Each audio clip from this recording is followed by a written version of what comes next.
There is a reptilian humanoid cryptid that is said to inhabit the swampland in and around Lee County, South Carolina. Early in the morning of June 29, 1988, 17-year-old Christopher Davis had a tire blowout on a road bordering Scape or swamp while driving home from work. Just as he finished changing the tire, Davis heard a thumping noise behind him and turned around to see a creature running towards him. Davis and his car escaped relatively unharmed and with little property damage. However, after reading a story of a strange car mauling in the area, Chris's father brought the terrified teen to the Lee County Sheriff's office on July 16, 1988, where he then told his story to Sheriff Liston Truesdale. I looked back and saw something running across the field towards me. It was about 25 yards away, and I saw red eyes glowing. I ran into the car, and as I locked it, the thing grabbed the door handle, and I could see him from the neck down. The 3 big fingers, long black nails, and green rough skin.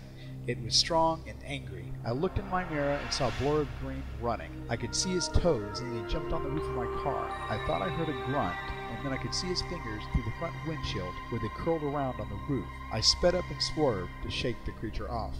This was the very first reported sighting of what would become known as the Lizard Man of Scape or Swamp, also known as the Lizard Man of Lee County. The Lizard Man has been described as being a tall, bulky bipedal creature covered in dark hair with scaly lizard-like skin on its hands, feet, and face. The creature has only 3 toes on each foot and 3 fingers on each hand, and in some cases reported to have a tail and is incredibly strong.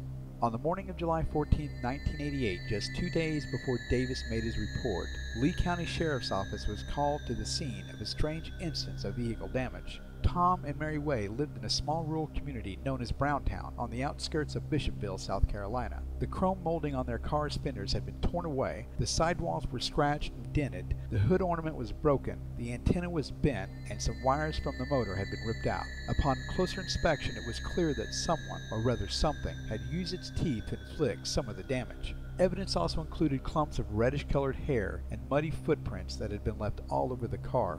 There were other acts of vehicle vandalism that included unusual scratches and bite marks found on cars that were mostly within a 3-mile radius of the swamps of Bishopville. Plaster casts of what appeared to be 3-toed footprints measuring some 14 inches in length were made by the Sheriff's Department. Biologists claimed that the prints were unclassifiable. Johnny Evans, the spokesperson for the South Carolina Marine Resources Department, said the tracks neither matched nor could be mistaken for the footprints of any recorded animal. Reports of the creature began to decline at the end of the summer, with the last credible sighting of the year being reported in July. Now on July 30, 1990, Bertha Blythers and her 5 children witnessed a strange creature near Scape or Swamp as they drove home from a restaurant in Bishopville. And then, in February of 2008, Bob and Dixie Rawson of Bishopville reported strange damage to their vehicle, traces of blood, and the disappearance of some of their cats. The blood traces from the Rawson's vehicle were sent to a vet lab in California and were found to be from a domestic dog. However, it's been estimated that to cause that much damage to the Rawson's fender, it would take 300 pounds of torque to have been exerted by a canine, which is highly unlikely and not being done without losing a lot of teeth.